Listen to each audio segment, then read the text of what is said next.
I haven't felt a single thing in 8 years. Not when my father first forced me to use my accounting degree to cook the books for his Wall Street shell companies. Not when I was forced to watch innocent families lose their life savings, their pensions evaporating into the ether because of my keystrokes. To survive the crushing, suffocating guilt of being his unwilling accomplice, I simply flipped a switch in my brain. I locked my emotions in a vault, swallowed the key, and became nothing more than a human calculator, a cold, efficient machine that processed numbers and ignored the screams. And I certainly didn't feel anything tonight, standing on an underground auction block in a damp Manhattan club, watching my father sell me off to clear his gambling debts. His hands had been perfectly steady when he signed the transfer papers. The harsh spotlights made my pale skin look almost translucent. The auctioneer, a greasy beta in a cheap suit, called me Lot 47. He presented me as a 24-year-old Omega pristine condition, but added a caveat with a sleazy grin slightly defective. Defective, because in this twisted underworld, Omegas are supposed to be soft. We are supposed to tremble under the gaze of an alpha. We are supposed to flood the air with sweet panic-laced distress pheromones that make alphas feel powerful. But me, I smelled like absolutely nothing. I just stood there, staring blankly into the crowd of wealthy criminals, mentally calculating the club's overhead costs based on the square footage, the vintage of the champagne being served, and the excessive electricity required for this dramatic lighting rig. The bids were sluggish. 50,000, 75, 100,000. The alphas in the audience looked at me with clear distaste. They wanted a broken bird to play with, not a mannequin with dead eyes. Then the entire room went dead silent. Footsteps echoed against the concrete floor, heavy, measured, and dripping with authority. A scent hit the air, suffocating and dark, like burning sandalwood mixed with raw gunpowder. $5 million. The voice was a low, gravelly rumble that seemed to vibrate the very floorboards. The crowd parted like the Red Sea. I didn't need to hear the frantic, terrified whispers to know who he was. Caleb Vance, the alpha who ran the syndicate on the East Coast. He wore a bespoke charcoal suit that probably cost more than my father's remaining net worth. His face was a masterpiece of cold, sharp angles, but his eyes were what caught me. They were pitch black, utterly empty, and haunted by a tragedy I neither knew nor cared about. Sold, the auctioneer squeaked, banging his gavel so fast he nearly dropped it. Caleb didn't wait for the formalities. He walked up to the platform, wrapped a heavy leather-gloved hand around my wrist, and pulled me along. I followed, not out of Omega submission, but because logically resisting a Mafia boss was a fast track to becoming a liability, and liabilities get written off quickly. The ride to his Manhattan penthouse in the back of his armored Maybach was completely silent. I stared out the tinted windows at the blurring city lights, wondering if the vehicle was leased or bought outright and what the depreciation rate was for a bulletproof car.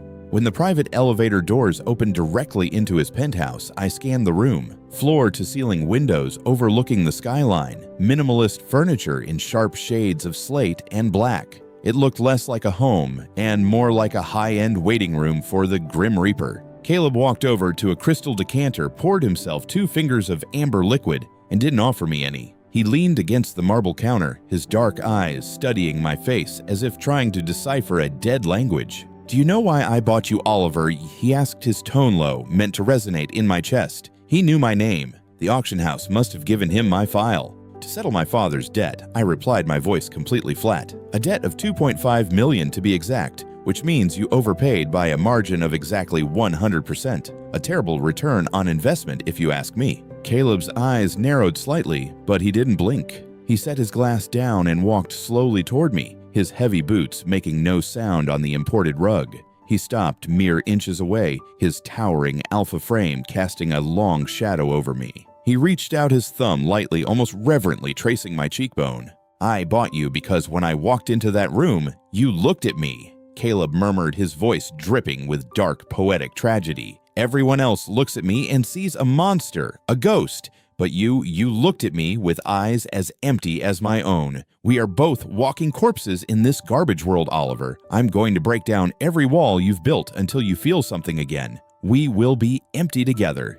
He paused clearly, waiting for the psychological impact of his words to hit me. He was waiting for me to shiver to cry or to fall into his arms in some twisted gothic Stockholm Syndrome romance. He was establishing his power, setting the stage for a grand dramatic tragedy of two broken souls. I blinked once, twice. I looked down at his expensive Italian leather shoes, then back up to his brooding, dramatically scarred face. "Right," I said, my voice as dry as sandpaper. "Quick question about that $5 million. Caleb frowned, his thumb stilling on my cheek. "What? Are you planning to categorize this transaction as a deductible corporate expense for the syndicate, or is this coming out of your personal entertainment budget?" I asked, looking him dead in the eye. "Because if it's a business expense, you're going to need a proper VAT invoice to clear an IRS audit. Human trafficking isn't currently recognized as a tax-exempt charitable donation under Section 501(c)(3) of the Internal Revenue Code." Caleb stared at me. The heavy, romantic, oppressive atmosphere he had spent the last 20 minutes carefully cultivating shattered into a million awkward pieces. "And also," I added, pulling my cheap phone from my pocket, "what's the Wi-Fi password?" For the first time in what was probably a decade, the most feared Mafia boss on the East Coast looked completely, utterly speechless. His jaw tightened, a vein throbbing faintly at his temple. He had expected a broken bird. Instead, he got an auditor. "The Wi-Fi," Caleb repeated slowly, the words sounding foreign on his tongue. "Yes, the 5G signal in this penthouse is atrocious. And if I'm going to be your walking corpse, I at least need to check my emails," I said, pushing my glasses up the bridge of my nose. He stepped back, running a hand over his face. The dark romance was officially dead. Welcome to late-stage capitalism. House arrest in a multi-million-dollar Manhattan penthouse wasn't exactly the psychological torture Caleb Vance probably intended it to be. When I woke up the next morning, the Alpha was already gone, leaving behind a lingering scent of dark sandalwood and an oppressive, heavy silence. I was supposed to be weeping into the 1,000-thread-count silk sheets, mourning my lost freedom and shattered dignity. Instead, I was staring at the vaulted ceiling, mentally calculating the property tax for a penthouse in this zip code and estimating the monthly maintenance fees.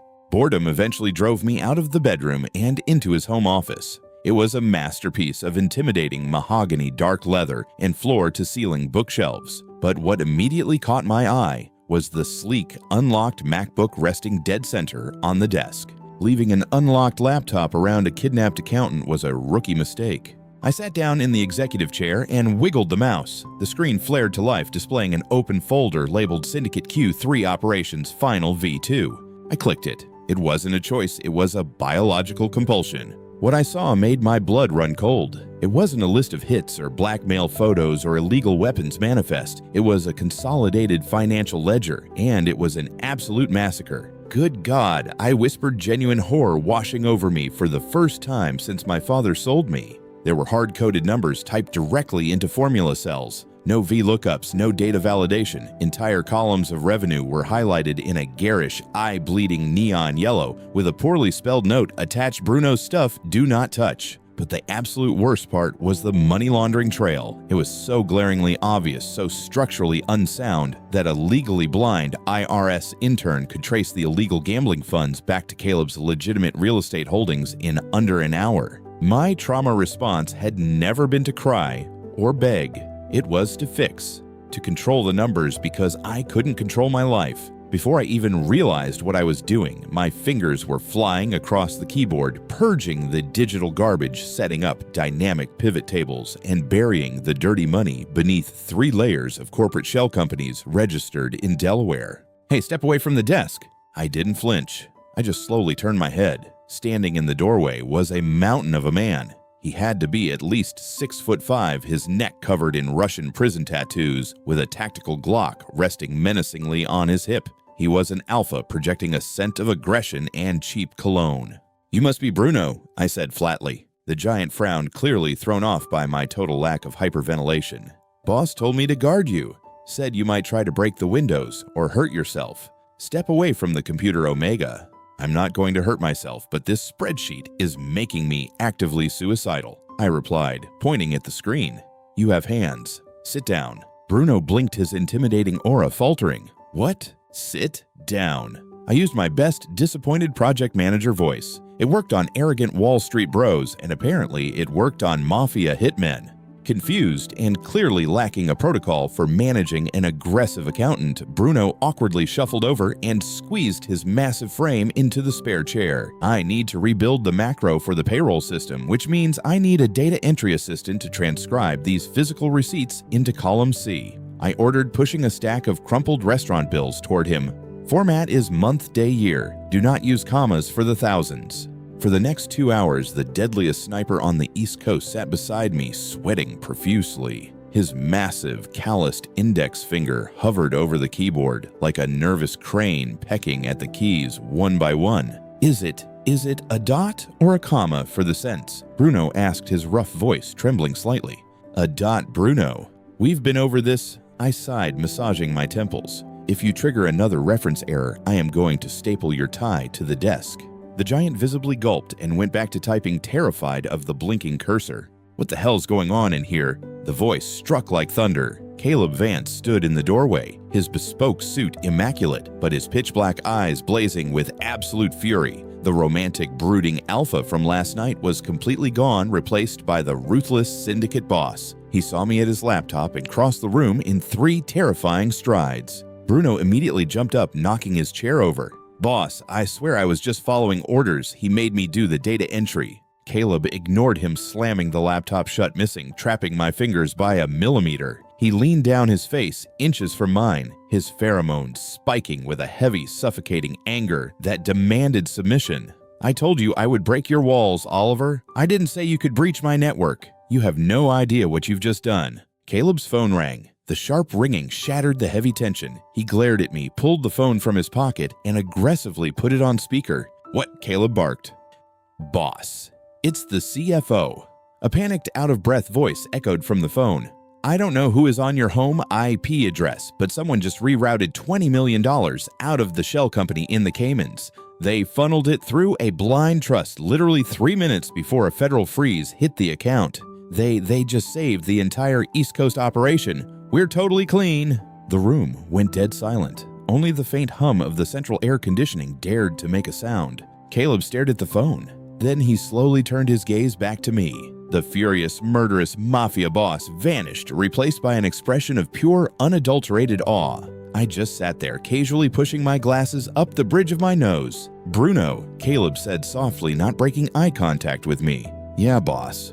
Go down to the cafe on the corner, get an iced Americano. And a pastry, whatever he wants. Caleb reached into his suit jacket, pulled out a small encrypted USB drive, and placed it on the mahogany desk with absolute reverence. It was the physical security key to the syndicate's entire mainframe. Oliver! Caleb murmured, his voice dropping an octave rich with a new strange kind of hunger that had nothing to do with my Omega status. Do you think you can optimize the Q4 projections? I cracked my knuckles. I thought you'd never ask. In the criminal underworld, there is a distinct hierarchy of fear. Local law enforcement is a nuisance. The FBI is a mild headache that can usually be cured with a good team of defense attorneys and a few well-placed bribes. But the IRS, the Internal Revenue Service, is the Grim Reaper with a calculator. They don't care about your body count, they care about your undeclared assets. They took down Al Capone, and clearly they were currently aiming to take down Caleb Vance. It was a Tuesday afternoon when the penthouse elevator doors slid open to reveal absolute chaos. Syndicate lieutenants were rushing around like headless chickens. Bruno was frantically stuffing what looked like bearer bonds into a duffel bag. And Caleb was standing in the center of the living room, methodically loading armor-piercing rounds into a tactical assault rifle, his face a mask of absolute murderous intent. I paused, sipping the iced Americano that Bruno had dutifully fetched me earlier. Are we going to war, or is this just a very aggressive team-building exercise? Caleb looked up, his dark eyes tight with stress. Surprise forensic audit. The IRS just raided 3 of our front companies in Queens. They froze the primary accounts. They're coming for the main holding corporation next. I'm assembling a strike team to intercept the auditors before they reach the archives. I blinked slowly. You're going to shoot the IRS. It's a specialized problem, Oliver. It requires a specialized solution. Caleb listened to me very carefully. I said, setting my coffee down on the marble island. You can bury a body in the Pine Barrens, but you cannot bury a digital footprint. If you assassinate a team of federal auditors, they won't just send more auditors. They will send the military. Put the gun down. His jaw clenched. His alpha pride was warring with basic logic. They have a warrant for 10 years of financial history. The books are a mess. If they see them, the entire East Coast syndicate goes down. No, I corrected him calmly. The books were a mess. I've been rebuilding your core architecture for the last week. But if they are coming for the main holding company, I need 72 hours of uninterrupted access to completely sanitize your historical data and generate legitimate GAAP-compliant ledgers to feed them. Caleb stared at me, his finger hovering over the safety of his rifle. You can stop a federal audit. Nah, I can't stop it, but I can make your cartel look like a perfectly boring, slightly mismanaged, mid-sized real estate firm. I replied, rolling up the sleeves of my dress shirt. Now tell your strike team to stand down, and tell Bruno to go buy 3 extra monitors, a whiteboard, and an industrial-sized espresso machine. We are turning this penthouse into a war room. What followed was the most intense 72 hours of my professional life. I didn't sleep. I barely ate. I entered a state of pure numerical transcendence. The world faded away, leaving only spreadsheets offshore routing numbers and the delicate art of moving illicit gambling revenue into perfectly legal, tax-deductible charitable donations and aggressive property depreciation write-offs. Caleb didn't leave my side. The terrifying Mafia boss had essentially been demoted to my personal assistant. He brought me water. He ordered takeout. He stood silently behind my ergonomic chair for hours, watching my fingers fly across the keyboard. At one point, around 3 a.m. on the second night, I felt his heavy coat drape over my shoulders. I didn't stop typing, but I glanced at his reflection in the monitor. He wasn't looking at the screen, he was looking at me. His expression was a bizarre mix of awe devotion and intense fascination. It was as if he was watching a master pianist perform a symphony, except my instrument was QuickBooks Enterprise.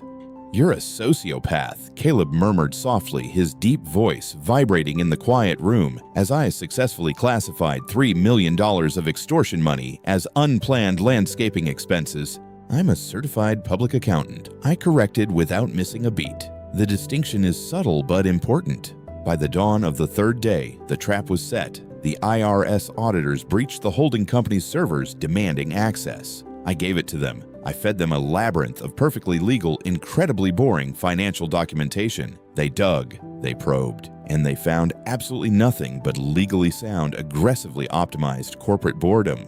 At 8 a.m., Caleb's phone rang. It was his inside man at the federal building.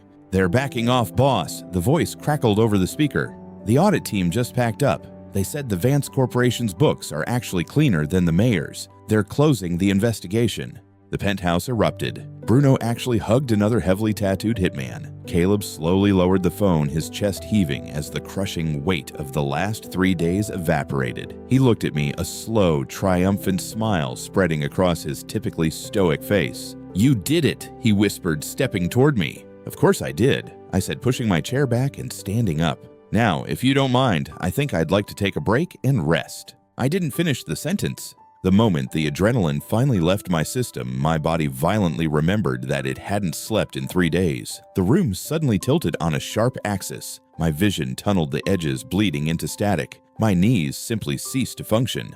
Oliver.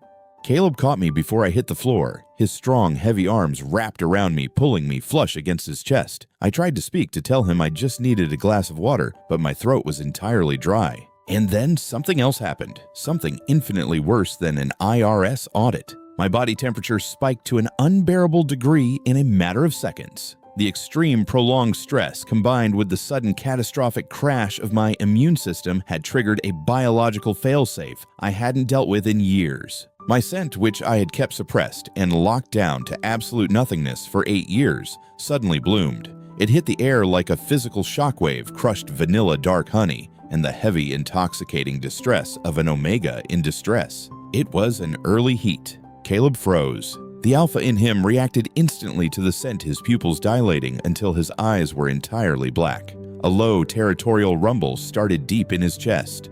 Oliver, Caleb growled, his voice no longer that of a syndicate boss, but of an alpha completely overwhelmed by instinct. Oh, corporate hell, I thought hazily, as the agonizing, burning need began to claw at my lower stomach. The audit isn't over yet. Biology is a fundamentally flawed system. It lacks logic, it ignores scheduling, and worst of all, it has zero respect for state-mandated tax deadlines. The transition from a highly functional certified public accountant to a complete biological meltdown took approximately 45 seconds. The air in the penthouse was thick heavy with the sudden intoxicating scent of crushed vanilla and dark honey. My vision swam, every nerve ending in my body catching fire as my knees buckled. Caleb caught me, his massive arms wrapping around my waist, pulling me flush against a chest that felt like a furnace. A deep, guttural sound tore from his throat, a primal, territorial alpha growl that resonated in my very bones. His pupils were entirely blown out, swallowing the dark irises, leaving only a terrifying, mesmerizing black void. Oliver. Caleb breathed, his voice rough as sandpaper. He buried his face in the crook of my neck, inhaling sharply. "You're burning up." "I am aware." I managed to gasp, my hands gripping his broad shoulders just to stay upright. The heat pooling in my lower abdomen was excruciating, a heavy throbbing demand that completely bypassed my logical brain. Every instinct I possessed was screaming at me to submit, to bare my neck, to let this terrifying mob boss carry me to the nearest horizontal surface and claim me. He scooped me up into his arms effortlessly. He was moving toward the bedroom. The dark, luxurious bedroom. Oh, thank God my omega biology purred. Wait, my accountant brain panicked. I forced my heavy eyelids open and glanced at the digital clock on the wall. 11:42 p.m. "Stop," I croaked, slapping Caleb's chest with a trembling hand. "Put me down." Caleb paused, his jaw clenched so tight it looked painful. "Oliver, you are in heat. Your core temperature is dangerously high. I need to take care of you." "You need to put me down," I panted, squirming against his hold. "The state audit compliance portal. It closes at midnight. We finished the federal forms, but the state forms, if I don't hit submit before 11:59 p.m., the automatic penalty is 10% of gross revenue, and the IRS will reopen the file tomorrow morning." Caleb stared at me, his alpha instincts visibly short-circuiting. "You want to file taxes right now." "I don't want to. I have to." I practically whined, the sound humiliatingly needy, even if the context was strictly administrative. "Carry me to the desk. Now." For a moment, I thought he was going to ignore me and throw me on the bed anyway. But the alpha who had bought me for my emptiness was now utterly captivated by my unyielding, borderline insane dedication to his financial stability. He let out a ragged breath, changed direction, and deposited me gently into the ergonomic office chair. My hands hit the keyboard. They were shaking violently. I missed the enter key twice. The screen blurred. The scent of dark sandalwood and danger was suffocating me in the best way possible. Caleb didn't step back. He stood directly behind my chair, his large hands gripping my hips, his thumbs pressing into the sensitive skin just above my waistband.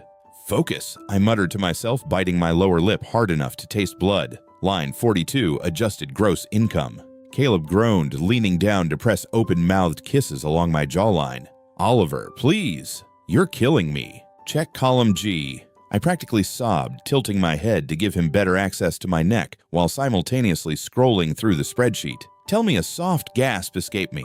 Tell me if the amortization schedule matches. It was the most absurd, surreal moment of my life. I was a sweating, whimpering mess hovering on the absolute brink of sensory overload, while the most feared man on the East Coast traced wet, burning kisses down my throat, his dark eyes momentarily flicking to the monitor. "It matches," Caleb growled against my skin, his hands sliding up to grip my waist tightly. Submit it right now so I can make you mine." Just reviewing the deductions, I gasped, my fingers hovering over the trackpad. The agonizing restraint was too much. The pheromones in the room were so thick, it felt like trying to breathe underwater. Caleb couldn't wait another second. With a heavy, desperate sound, he spun my chair around, pulled me up into his lap, and buried his face in my neck. I felt the sharp, intoxicating scrape of his fangs against my scent gland. "Submit," he whispered against my pulse point, and then he bit down. The pain was a sharp, brilliant flash of white light, instantly eclipsed by an explosion of absolute transcendent euphoria. I cried out, my fingers instinctively clamping down on his broad shoulders. I didn't just feel his physical bite, I felt him. The mating bond snapped into place with the force of a hurricane. It wasn't a metaphor, it was a physical and psychic collision. In a fraction of a second, the vault in my mind, the cold steel box where I had locked away 8 years of guilt, terror, and self-hatred, shattered completely. Through the newly forged bond, Caleb felt it all. He felt the suffocating weight of my father's crimes, the agonizing nights I spent crying silently as a teenager, the crushing realization that my genius with numbers was a weapon used against innocent people. He felt the sheer, unadulterated exhaustion of a soul that had given up on being loved. And in return, I felt Caleb. Underneath the ruthless, bloody exterior of the syndicate boss, there was a vast protective warmth. I felt his awe of me. I felt his deep, unwavering reverence, but most importantly, I felt a profound sense of safety. He saw the darkest, ugliest, most broken parts of my psyche, and he didn't flinch. He just held tighter. Tears hot, genuine, and uncontrollable spilled over my eyelashes and soaked the collar of his expensive shirt. I was crying. The walking corpse was finally weeping. "I've got you," Caleb murmured into my hair, his voice vibrating with a fierce, protective love that flooded the bond. "You're safe now. I've got you."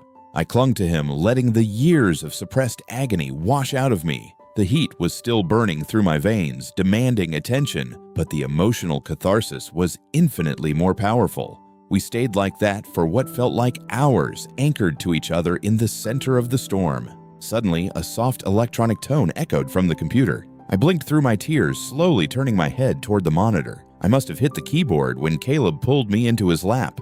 The screen glowed with a bright green banner. 11:59 p.m.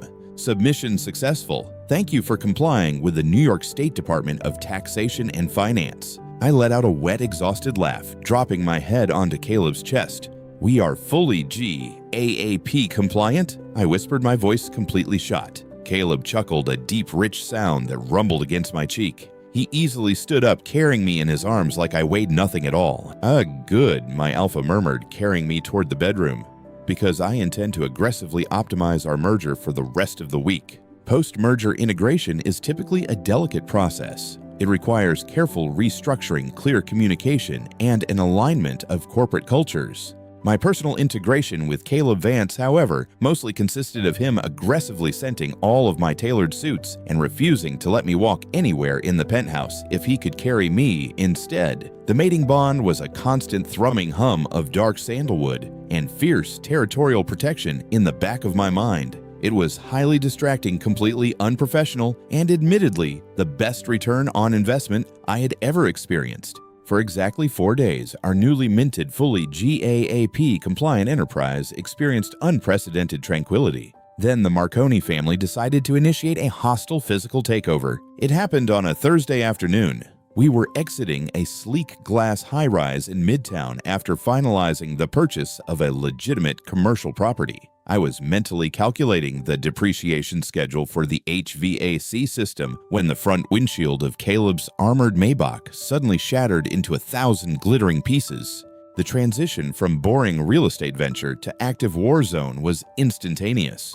"Get down!" Caleb roared, his massive hand slamming into my shoulder, shoving me down onto the leather floorboards before my brain even registered the sound of the gunfire. Automatic weapons tore through the quiet street. The heavy, rhythmic impact of bullets hitting the reinforced chassis of our car was deafening. Bruno, who had been driving, cursed violently in Russian, threw the car into reverse, and slammed on the gas, the tires shrieking against the asphalt as we careened out of the kill zone. Through the bond, I felt a sudden sharp spike of white-hot agony. I gasped, my hands scrambling blindly in the cramped space until I felt Caleb. He was hunched over me, his broad body acting as a human shield. The scent of sandalwood and danger was suddenly overwhelmed by something sharp, metallic, and nauseatingly familiar. Blood. Asked Caleb.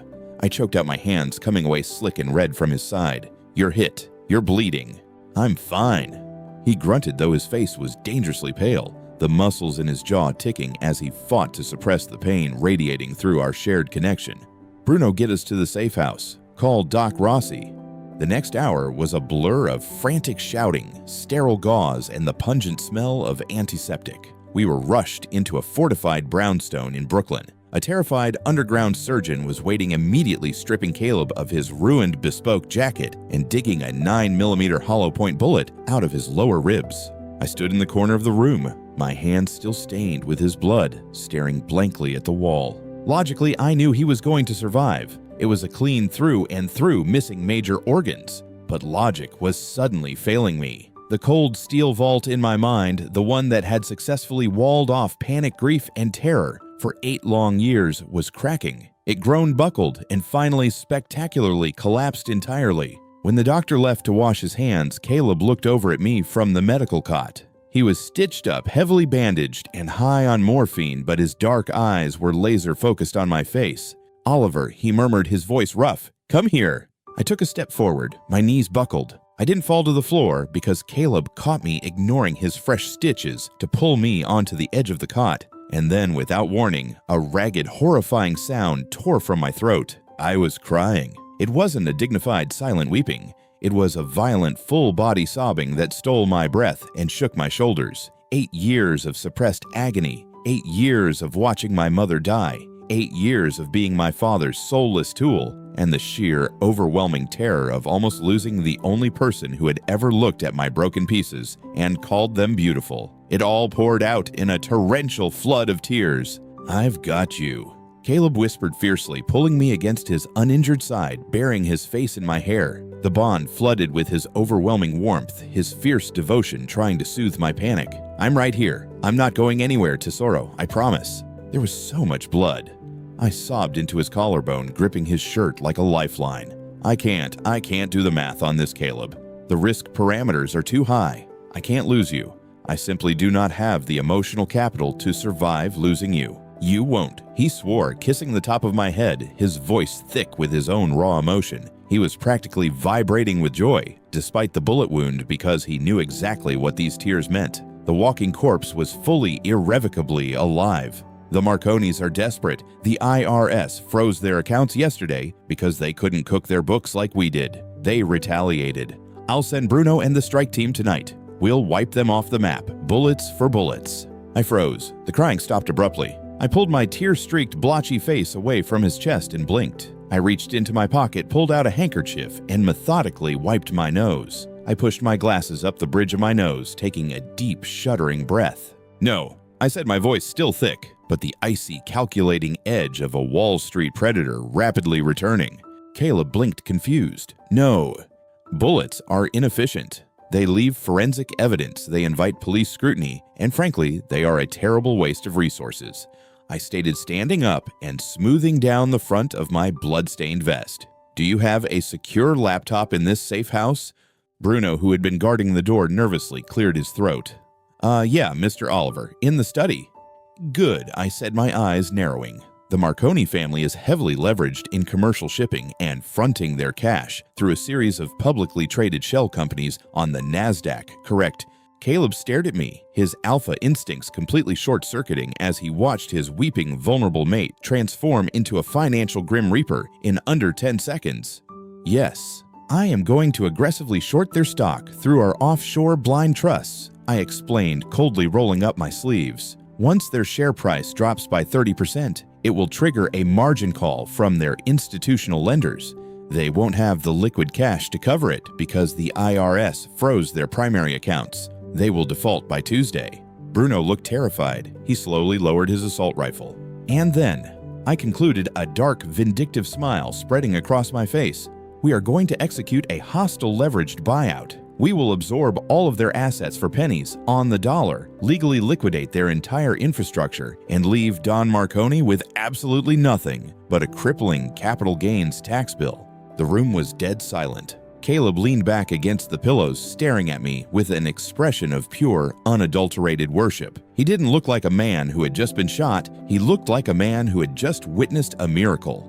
"God," Caleb groaned, his pupils dilating until his eyes were entirely black. "You are so incredibly terrifying when you talk about market manipulation. Come back to bed so I can kiss you." "Not right now, Caleb," I replied, grabbing a cup of black coffee from a nearby side table. "I have a syndicate to bankrupt. Bruno, go get me a charger." The hostile takeover of the Marcone family's assets was finalized in exactly 4 days. It was a masterpiece of corporate aggression, leaving their entire syndicate bankrupt, legally liquidated, and permanently displaced without a single bullet being fired. Bruno even got to keep their espresso machine. For the next 3 months, the Vance Corporation experienced a golden era of unprecedented stability. We transitioned 80% of our illicit revenues into perfectly legal, aggressively taxed real estate ventures. I was at the top of my game. My spreadsheets were immaculate. My alpha was terrifying, devoted, and entirely wrapped around my little finger. And then biology, that fundamentally flawed, statistically unpredictable nightmare of a system, decided to ruin my perfectly balanced ledgers once again. It started on a Tuesday morning. I was reviewing the quarterly earnings report when the scent of Caleb's freshly brewed black coffee hit my nose. Instead of the usual caffeine-induced dopamine, hit my stomach, violently rebelled. I barely made it to the ensuite bathroom before losing my breakfast. At first, I hypothesized it was food poisoning. Perhaps Bruno had miscalculated the expiration date on the imported caviar, but when the nausea persisted for 3 consecutive days, accompanied by a strange, heavy lethargy and a sudden, inexplicable aversion to the smell of printer ink, the cold, analytical part of my brain began running a differential diagnosis. My heat had been exactly 12 weeks ago. I ordered a discreet medical courier to deliver a premium pregnancy test to the penthouse. 5 minutes later, staring at the 2 bright pink lines resting on the marble vanity, I felt the world tilt on its axis. Male omegas conceiving, especially those who had spent 8 years surviving on high-grade stress and illegal suppressants, was a statistical anomaly. The probability was less than 4.7%. I didn't cry. I didn't panic. Instead, my trauma response kicked into high gear. I walked out of the bathroom, marched straight to my mahogany desk, opened a new Excel workbook, and named it Projected Liabilities and Dependent Costs Version 1 Spreadsheet. If my life was going to be derailed by an unplanned dependent, I was going to control the variables. My fingers flew across the keyboard. I created a pivot table to track the inflation rate of private Ivy League tuition over the next 18 years. I formulated a heavily padded emergency fund for pediatric healthcare. But then my brain spiraled deeper into the darkness. I created a new tab labeled Risk Factors. Row 1, Caleb's mortality rate. He was a mafia boss. Even semi-legitimate, the risk of assassination was exponentially higher than the national average. What was the life insurance premium for a syndicate leader? Row 2, Oliver's psychological deficits. The cursor blinked mockingly at me. My chest tightened. I stared at the screen and my vision suddenly blurring. Probability of replicating paternal trauma 100%. My father's voice echoed in my mind, cold and cutting. "You are a machine, Oliver. You are broken. You don't know how to love, you only know how to calculate." He was right. I didn't know how to be a father. I barely knew how to be a person. If I held a child, would I feel nothing? Would I look at them with the same dead, empty eyes my father had looked at me? Would I ruin this innocent life just by being near it? A sudden warm hand settled on my shoulder, breaking me out of my spiraling panic. I gasped, slamming the laptop shut. I hadn't even heard the penthouse elevator open. Caleb stood behind me, still wearing his bespoke charcoal overcoat, smelling faintly of the crisp New York autumn and his signature dark sandalwood. "Oliver!" Caleb murmured, his deep voice thick with concern. His alpha instincts immediately picked up on my distress. His pheromones flooded the room, attempting to soothe me. "Darling, what's wrong? Your scent is laced with pure panic. Who do I need to kill?" "No one." I choked out, my hands trembling as they rested on the closed laptop. "You can't shoot a statistical probability, Caleb." Caleb frowned, rounding the desk and crouching down so he was at eye level with me. He gently took my shaking hands in his large, warm ones. "Talk to me. What were you looking at?" "A spreadsheet," I whispered, a tear finally escaping and tracking down my cheek. I was trying to calculate the return on investment of pediatric therapy because I am inevitably going to ruin them, Caleb. The margins for error in parenthood are too slim, and my emotional capital is fundamentally compromised. Caleb stared at me, his dark eyes wide, trying to decipher my panicked corporate jargon. "Pediatric therapy dependent costs." He froze. His gaze dropped to my stomach, then back up to my face. The realization hit him with the force of a freight train. "Oliver, are you—" "Yes," I sobbed, the dam finally breaking. "I'm pregnant, and it's a terrible risk assessment. What if I'm like my father? What if I look at them and feel absolutely nothing?" The fierce, terrifying mafia boss didn't speak. He simply stood up, pulled me out of the ergonomic office chair, and sank onto the floor, pulling me into his lap. He wrapped his massive arms around me, burying his face in my neck, holding me together while I fell apart. "Listen to me," Caleb said, his voice surprisingly thick, vibrating against my collarbone. "You are not your father. Your father was a coward who used you to hide his own sins. You are the strongest, bravest, most beautiful soul I have ever met." "You don't understand," I cried, gripping his lapels. "I am broken." "We are both broken," Caleb corrected gently, pulling back just enough to look me in the eyes. His pitch-black eyes were glassy with unshed tears. The heavy, poetic tragedy that always surrounded him was gone, replaced by raw, unfiltered vulnerability. 10 years ago, before I took over the syndicate, I had a family, a sister, a nephew. The rival families took them from me. I thought my capacity to love died with them. I thought I was a ghost. I stopped crying, my breath hitching as I listened to the Alpha bare his darkest wound. But then I saw you on that auction block. Caleb continued, reaching up to wipe away my tears with his thumb. And you brought me back to life. You taught me how to feel again, Oliver. And if you can teach a monster like me how to love, you are going to be the most incredible father in the world. The cold steel logic in my brain finally went quiet. The spreadsheet didn't matter. The inflation rates didn't matter. All that mattered was the overwhelming, radiating warmth of the mating bond connecting me to this man.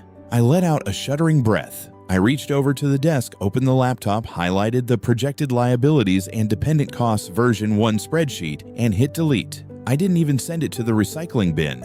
Permanent deletion. Then I turned back to Caleb.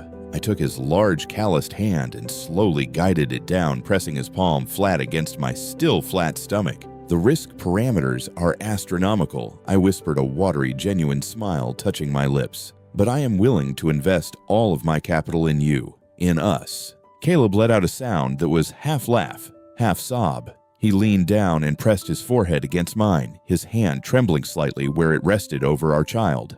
"Best return on investment of my life, Tesoro," he swore into the quiet room. "I've got you. I've got both of you." Exactly 12 months after the permanent deletion of my most neurotic spreadsheet, the Vance Corporation achieved the impossible. We became fundamentally, aggressively boring. The transition from a ruthless East Coast crime syndicate to a legally recognized, heavily taxed real estate conglomerate was a bureaucratic nightmare, but we pulled it off. We now offered our employees a 401k matching program, comprehensive dental insurance, and a generous 6-month paternity leave. Bruno, the heavily tattooed 6'5" former sniper, was currently our head of human resources. He had framed his certificate of completion for an advanced Microsoft Excel online course and hung it right next to his collection of antique brass knuckles. Yesterday, I actually saw him write up a lieutenant for failing to properly log his paid time off hours. I had successfully audited the Mafia, but more importantly, the Mafia had completely rewritten my baseline code. I stood in the center of our Manhattan penthouse, holding a glass of sparkling cider, surveying the absolute chaos of Chloe Vance's first birthday party. The aesthetic was surreal. The minimalist slate gray living room, which once looked like a waiting room for the Grim Reaper, was now buried under a mountain of pastel pink balloons, stuffed animals, and heavily fortified playpens. 24 terrifying, battle-scarred men in custom Italian suits were currently sitting on the floor, eating miniature cupcakes and debating the optimal temperature for warming baby formula. And then there was Caleb. The terrifying Alpha, the ghost of the underworld, the man who had bought me for $5 million because he thought we were both dead inside, was currently wearing a pink cardboard party hat. He was on his hands and knees, making exaggerated airplane noises while feeding our daughter a spoonful of mashed peas. "She has my eyes," Caleb declared for the 5th time that hour, turning to look at me with an expression of pure, unfiltered adoration. "She also has your complete disregard for structured scheduling," I replied dryly, stepping over a stray, plush unicorn. "She woke up at 3:15 a.m. to demand an audience.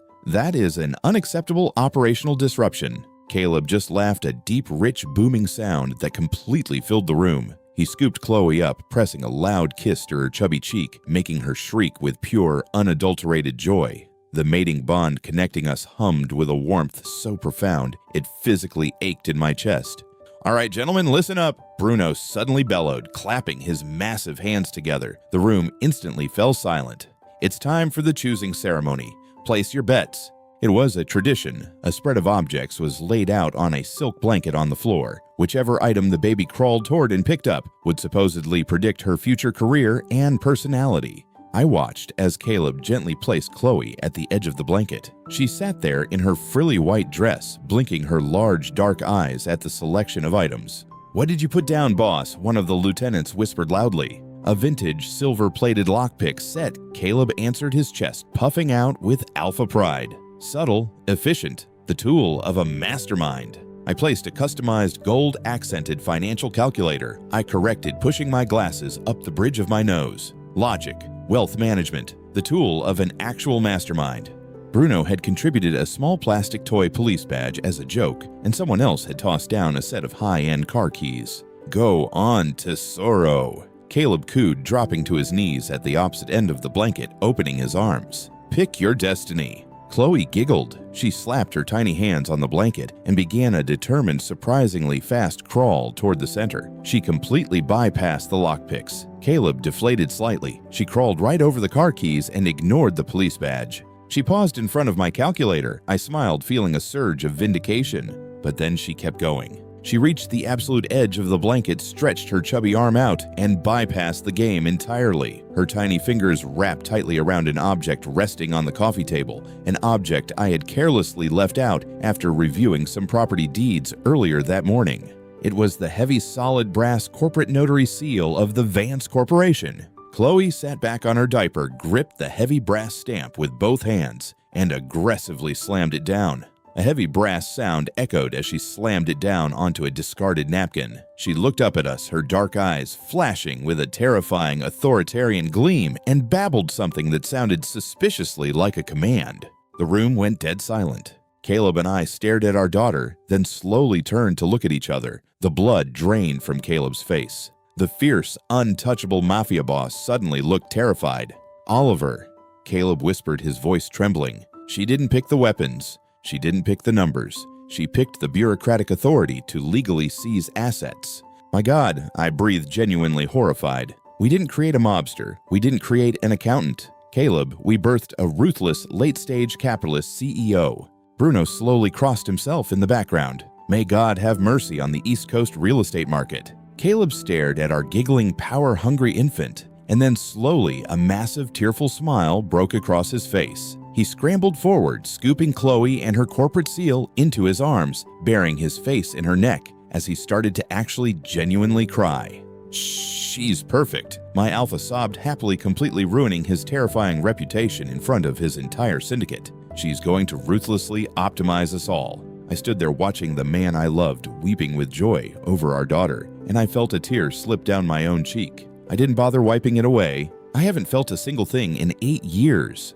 I had locked my emotions in a vault, swallowed the key, and convinced myself that the emptiness was a fortress. I thought surviving meant feeling nothing. I was wrong. Surviving isn't about being empty. It's about finding someone who is willing to sit in the rubble with you until you are ready to rebuild. It's about realizing that love, real, terrifying, unpredictable love, has the highest return on investment of any investment on Earth. I walked over, wrapping my arms around my crying alpha and my dictatorial stamp-wielding daughter. The bond flooded with a blinding, overwhelming light. I wasn't a machine anymore. I wasn't a walking corpse. I was a father, a mate, and the chief financial officer of the most happily chaotic family in New York. And for the first time in my life, my ledgers were perfectly, flawlessly balanced.